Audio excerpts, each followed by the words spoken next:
Your son is a remarkable young man. He has highly advanced cognitive skills. He has more in common with Einstein or Mozart than he does with us. I'd like to work with your son. Help him develop the skills he'll need to lead a full life. It's not gonna happen. The world is not a friendly place, and that's where he needs to learn to live.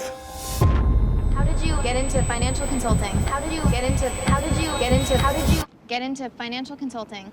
My dad was an accountant. You know, he had the whole shtick. The dorky pocket protector. I have a pocket protector. That's a nice one. Do you like puzzles? Tell me what you see. It was taken 3 years ago by an undercover agent.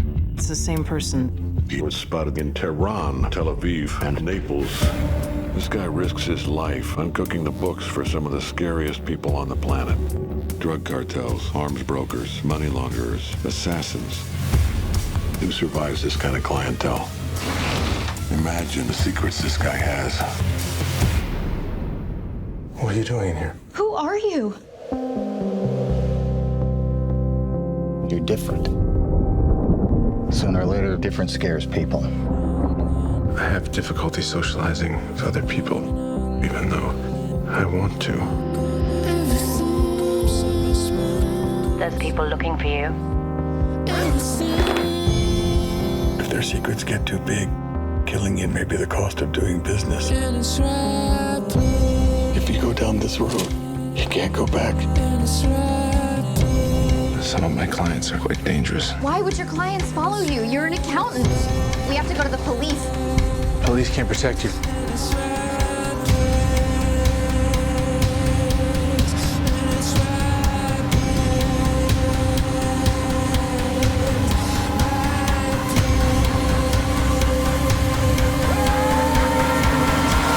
So who is he? The accountant. Like a CPA accountant?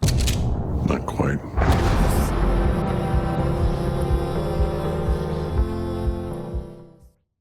J.K. Simmons, thanks so much for being here. The J.K. Simmons. Wow, the only one I know of. I mean, there's probably another one. That's true. There is no other J.K. out there. I don't know. Well, rolling. Talk to us about The Accountant. What brought you onto this movie? Well, the script. I love this movie. I love that trailer too. Really good trailer. Yeah, and I hate trailers in general. But I love that. You know, there's a lot that's going on in this movie. A lot of layers, and it's a real kind of puzzle of a movie. And I love that the trailer kind of gives us some clue about what to expect, but it's not giving away the farm, you know? Unlike most trailers that come out now, Yeah. which are, especially drama movies, I feel like drama movie trailers are like, this is where they're going to need personal growth. This is the moment in the movie where they got personal growth. And then everyone was really happy at the end. Right, and it's all going to be fine, so you don't need to really see the movie now. Why do I need to go see this movie? So you signed on to this movie. Was Ben Affleck already attached when you signed on? Yeah. This was, it was actually 2 years ago, because we wrapped this thing a year and a half ago. And they were originally going to release it last winter, and then I think Warner Brothers decided this was going to be a really special movie, and they wanted to wait until this kind of whatever more sort of prestigious time of year to release it. So Whiplash had just come out. I was like the flavor of the month in LA. And thank you. You're the one person that I get to interview who, when gets applause for their Oscar-winning role, goes, Well, it's like too humble for your own good. And then I was in, but that was when, you know, and Gavin was just starting to put this cast together, and he went and saw Whiplash and, you know, fell in love with what Damien Chazelle had done with that movie, and he and I met, and he spent the first 10 minutes going on and on about Whiplash and how much he had loved it, and like, but in this very genuine sort of non-sycophantic, you know, way, and he's just a really passionate guy and a really good, smart filmmaker, and I was already sold just by the script, which is complex and interesting and human, and at the same time that it's a great action movie, and there's like love story aspects, and you know, it's a family drama in a way.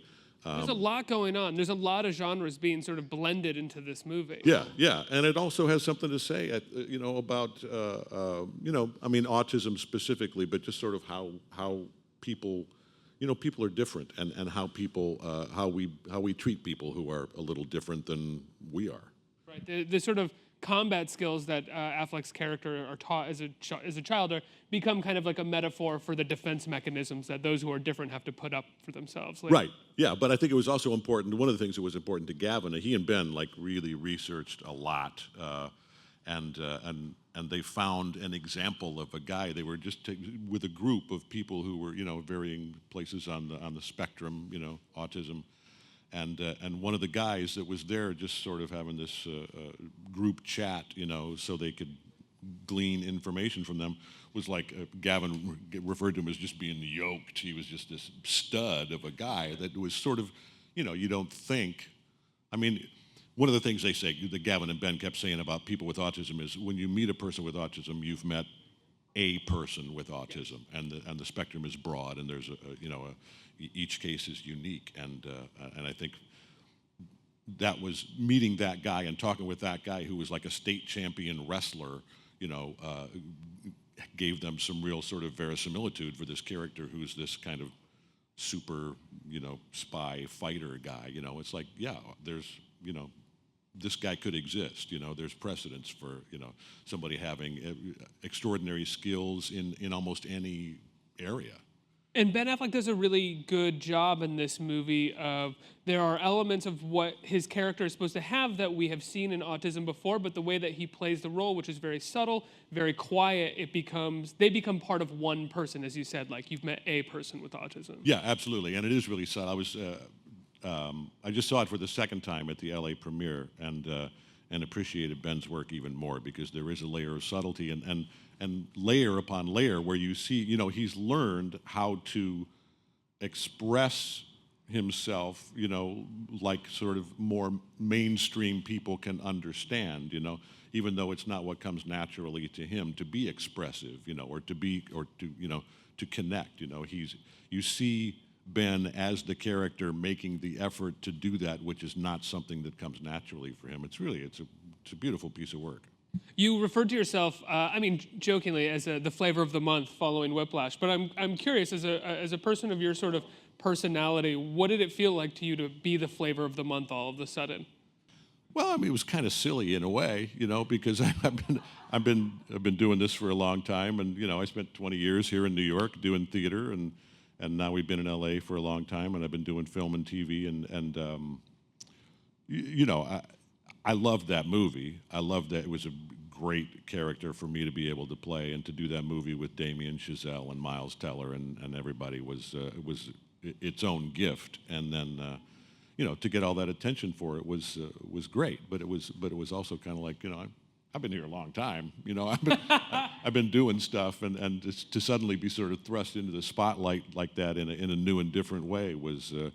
You know what? I'm glad I'm glad it didn't happen when I was 22 years old, and it really would have turned my head in a kind of a weird way. Right. Was there a part of you that's like appreciative of the spotlight, but then at the same time also like, I kind of know how to navigate my career. Like, I'm okay. Yeah, or just how to navigate life and how to not think, oh, yeah, I am the coolest thing in the universe because everybody's telling me that right now. Because I yelled at and slapped Miles Teller a lot. Right.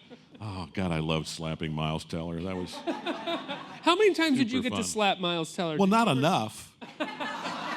It was a little indie budget, so we had to move quickly, If we'd have had a big budget, I could have spent like a day and a half slapping the crap out of him, which I would have enjoyed. Damien, can I get another take on that, please? Yeah. I just wasn't feeling that one. I need one more. Miles, you don't mind, right? No more. Okay. No. Okay. Miles has finally got a tough guy movie coming out, by the way. He's got a boxing movie coming out, which I saw again in a screening recently. That he's really awesome, and he plays Vinny Pazienza in a movie called Bleed for This. That I think is out later this fall. I think it's coming out in like next month, maybe. Yeah. And you have a small part in Damien Chazelle's sort of Whiplash follow-up that's getting critical raves following its premiere at film festivals, La La Land. Yeah, very small part, cameo. But Damien and I were talking about it during Whiplash, and I'm he's going to be like hopefully my next sort of Jason Reitman, Sam Raimi guy that I hopefully am involved with in a lot of projects. And La La Land is just beautiful. It's a completely different movie from Whiplash. Visually, in every way, it sort of begins to show the kind of range that Damien is going to show as a filmmaker over the next, God knows, 100 years or however long he's going to be doing it. How does that come together where a filmmaker like Jason Reitman or Sam Raimi, you develop a relationship with them? Is it a relationship that you know of, or do they just keep calling you back and I guess this is a partnership now? Well, I don't want to get into any like backroom favors or casting couch moments or anything, you know. I've heard about that with Raimi. I've heard Raimi. Yeah, you do what you got to do to get the job. Bruce Campbell told me some sad stories. Yeah. No, I think guys. I've been fortunate with several wonderful directors to just hit it off and you build a relationship and a mutual respect and then you turn around a few years later and it's like, wow, we made 5 movies together, and that's a beautiful thing. And you're in the middle of finishing up, or your wife is in the middle of finishing up a movie that you are in, that she co-wrote and directed. And is editing, yeah. 3 things that are way too much work for me, which is why I only like to act for a living. What can you tell us about this project, if anything at all? Well, it's currently called I'm Not Here, and those things can always change. Some distributor comes along and says, "Oh, we love this movie. We're going to distribute it, and we're going to call it, Bob's Day at the Races," or whatever they want to call it. But my character is not named Bob, and we do not go to the races. But it's a like real indie, like art house indie drama film that she and her partner Tony Cummings wrote. My wife's name is Michelle Schumacher, by the way. She's the writer, director, and editor, and it's something that they wrote kind of going, wow, this is really not commercial. But it's a story they wanted to tell, and I play a character. There was a photo of me that broke the internet with my gigantic muscles and my big beard, right? The muscles were not for my wife's movie, but the beard was for my wife's movie. What were the muscles for? The muscles are for my wife.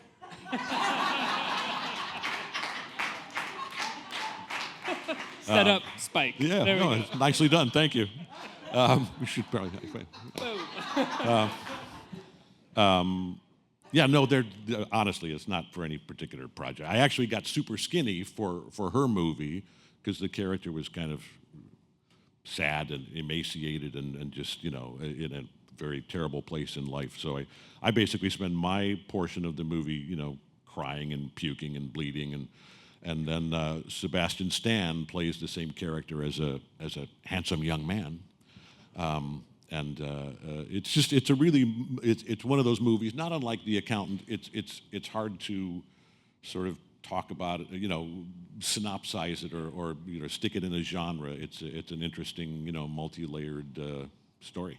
Someone asked me after I had seen The Accountant last week, or maybe it was the week before, asked me to synopsize it for them, and I had a really hard time because where you think the movie's going, it kind of goes a different way, and there's a fair amount of twists in the plot as well, especially regarding your character. It's hard to kind of even dive into it, where your character goes right now. Right, and there are plot twists and character twists for several significant characters in the movie, and that's that sort of puzzle aspect of it is a big part of what was interesting about it. But there's more than that too, and it's really one of those movies where I want to just talk about it and say, just go see it. Yeah. And I don't want to tell you any more about it. Absolutely. Go see it. It's great acting, incredible filmmaking, and a really great script. Yeah, and action, and I mean it's like it's everything an audience wants to see in a movie. I don't know, whatever. It's good. I'm curious. I know the movie hasn't come out yet. It's not even done yet. But I'm always fascinated by couples that work together, especially when it comes to directing and acting, because it's such a different relationship and it requires so much give and take, like a kind of give and take to a degree when it comes to directing and acting. How did you find working? Yeah, you give and the director takes. Yeah, I mean that's essentially. Yeah. No, I mean the obvious joke is it's just like at home. She's the boss and I do what I'm told. But there's definitely truth to that. Any good actor-director relationship. I mean the director is called the director for that literal reason. They are directing your actions. And what was really cool for me was because I have no dialogue in that movie. In I'm Not Here. Yeah, I exist in this. I don't want to give it away. But it was cool, you know, and it was interesting to play a part. I mean, you always have scenes in movies where you're going from here to there or something. Shoe leather scene where you have no dialogue and you still have to be the character and all of that. But this was like, all I did in that film, and the fact that you're not using part of your brain to have to remember dialogue or be interacting or improvising dialogue or whatever it is, sort of gave me the freedom to kind of kick back and watch her kind of be, the boss and run a set and be that person who's putting together all the pieces of the puzzle, both, first of all in the writing room and then on set and now in the editing room as she's, doing where the movie really comes to life, where she's assembling it. Did you just have great pride the whole time? That kind of. Yeah, absolutely. And, the same as when we met, we were theater actors here in New York. We were doing the Peter Pan revival on Broadway with Kathy Rigby as Peter Pan. And I thought you were going to be Peter Pan. Okay. No, we're gonna do like the Ed Asner Saturday Night Live version, yeah. My wife was Tiger, well, this hot young blonde was Tiger Lily, and that's where we met, and, things ensued, and 25 years later, we got 2 teenagers. You have 2 teenagers. Were they on set at all, watching you guys work together? Briefly, yeah, and actually a little more. Our daughter, our 15-year-old, is who has aspirations to be an actor. Which,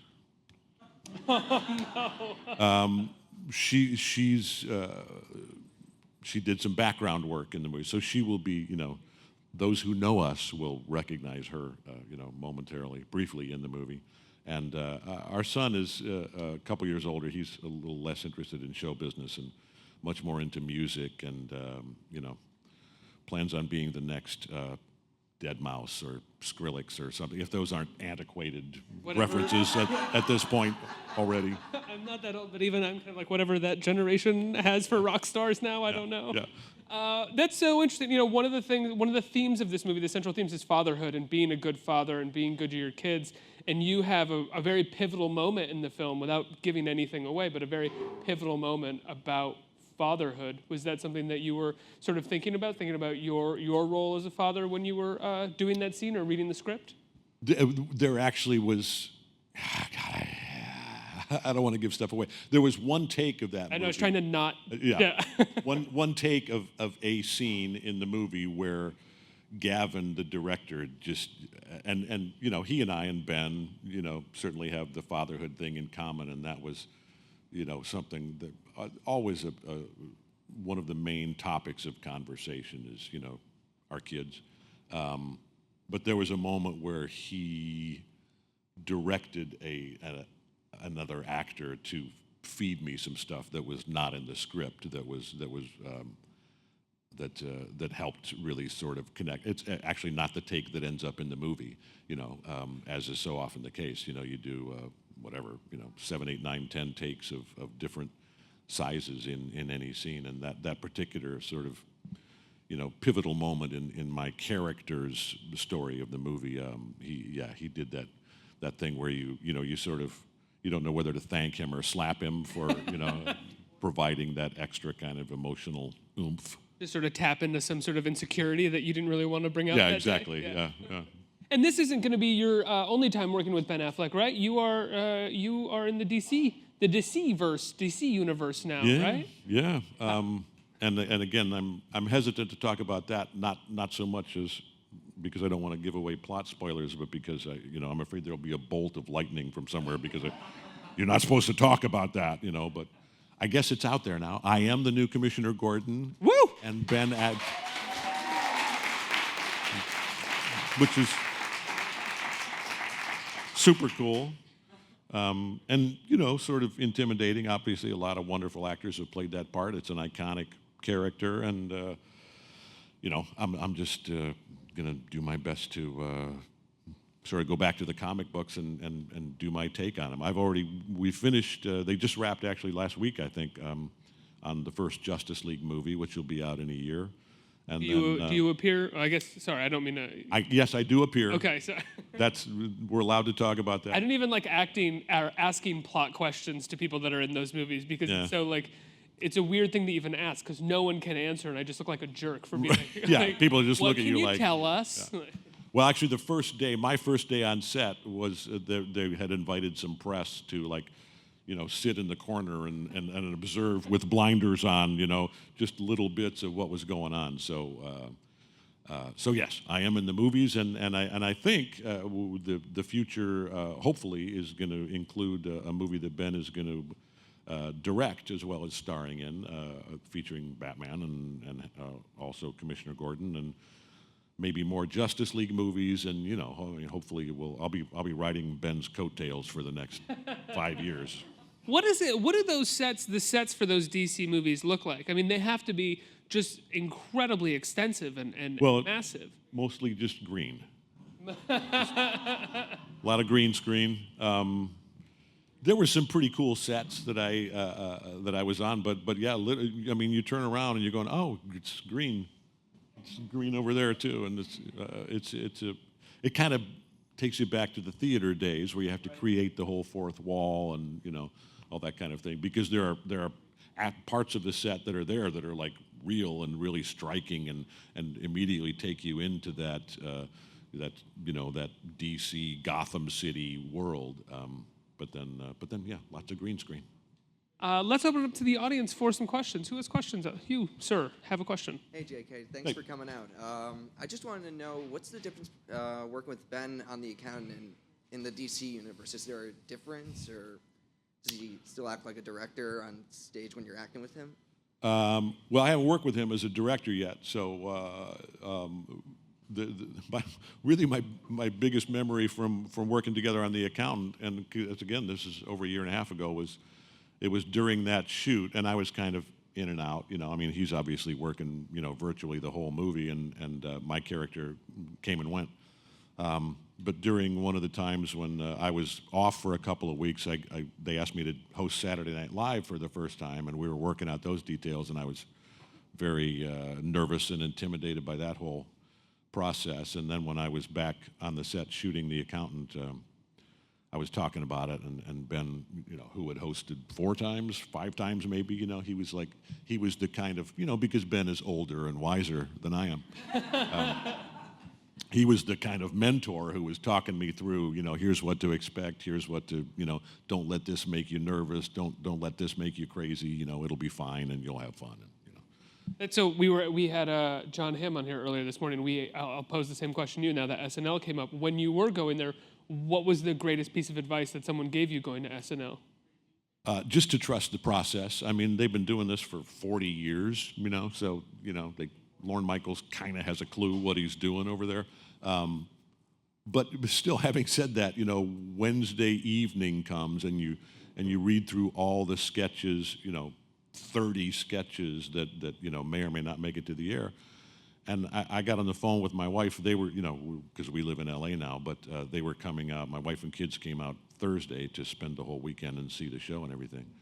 We're on the phone Wednesday night, and I'm telling her, oh my God, this is horrible. It's like nothing is funny.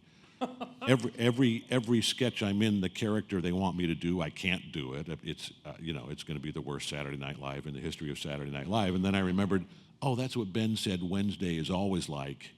It's okay. It'll get better on Thursday and Friday, and by Saturday, the adrenaline will be pumping and you'll be fine. And how do you feel that you did? C+. I remember it being a very good episode. I was excited to see you host as an avid watcher, and I thought you were fantastic. Well, thank you. It was super fun. Ultimately, I mean, I was kind of surprised that when I'm standing upstage of that door and they're, and now, live from New York, J.K. Simmons. I had the adrenaline going, but I wasn't like freaking out. I mean, live TV with it was nerve-wracking, but I wasn't like panicked like I was afraid I would be. It was fun, and it's just like being shot out of a cannon. I mean, the show's an hour and a half long, but it feels like 12 minutes when you're doing it, and suddenly you go, oh, wait, we're on stage waving goodbye to the camera and hugging everybody. that was fun. Once it gets started, it's just, you can't stop it. It's Yeah, rolling. no, it's a runaway train. Yeah. Next question. Hey JK, such a huge fan of your work. I was wondering, what kind of challenges did you face as an actor with all these different roles that you got to play? Well, each one comes with its own challenges. Hopefully, I mean that's a big part of what keeps it interesting. And I've always, well, I've been really blessed to be able to do a variety of kinds of things in my career and go from whatever comedy to drama to stage to film to TV and big movies and small movies. And that's really what I'm looking for is a new challenge and something that's going to be interesting and just keep, because I have a short attention span, so that's why I'm not a director or writer or producer or anything, or editor. Oh my God, my wife is locked in this dark cave for hours every day, paying attention to minute details that I would just be out of my mind with. So yeah, the challenge is finding something new and different to do, and then trying to deal with the specifics of in this case playing Ray King, who's a treasury agent, and the human aspects of the guy, and kind of digging into yourself for to how to bring that character off the page into the real world. I'm starting to talk like actory and stuff. I'm just going to stop now. I don't think I've ever interviewed an actor who actually liked talking about acting or being an actor. Maybe one or two, and they've come off oddly. But every normal actor is like, I don't know how to talk about this. Yeah. I mean, it's such a weird personal process, and I think for myself, I feel like I sort of jeopardize it by talking about it too much. I mean, there's a level of self-consciousness that you don't want to have. Mm-hmm. I think we have time for one more question right here. Hi, JK. Thank you for being here. This actually means a lot to me. This is both a personal testimony and also a question. So in December 2014, I was working at the Emory Autism Center in Atlanta, and I was asking God every day, like, oh my God, why am I here? I want to do film. I want to do writing. A couple of days later, I get a call, because I was working the front desk, from David Jacobson, who was calling to speak to one of our doctors to do some research to give to Ben for his part. And I was just like, and he was like, oh, I'm from the WB. I was like, no. So it was just really a blessing to see you here today and to see, my life, kind of come to fruition and actually seeing the project get done. But I know they wanted research for the part to have been trying to get more into the role and what kind of ticks like the autism has on people per se. And I just wanted to know, and I spent 6 months there, so I kind of understood it, but how much time did you guys put into actually researching autism and the people around them? Because I experienced both sides with the parents, and then it affects the parents as much as it did the people with autism, and we dealt with children as well as adults. So how much time did you guys put into actually researching that to get a full aspect of what autism is in a spectrum? Well, for myself, very little, because my character, my plotline doesn't deal with that reality very much. But one of the first things that Gavin talked to me about, and one of the things that he and Ben were always talking about, was their commitment to getting it right and to creating a character on the spectrum who was a believable human being, and that to me is maybe fundamentally the most interesting aspect of the movie, the most meaningful aspect of the movie, is that it really has something to say about how we view people who are different from ourselves, and certainly people who are on the autism spectrum, are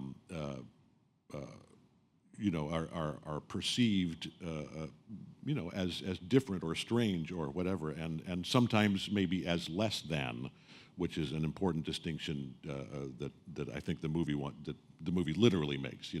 Different, not less than.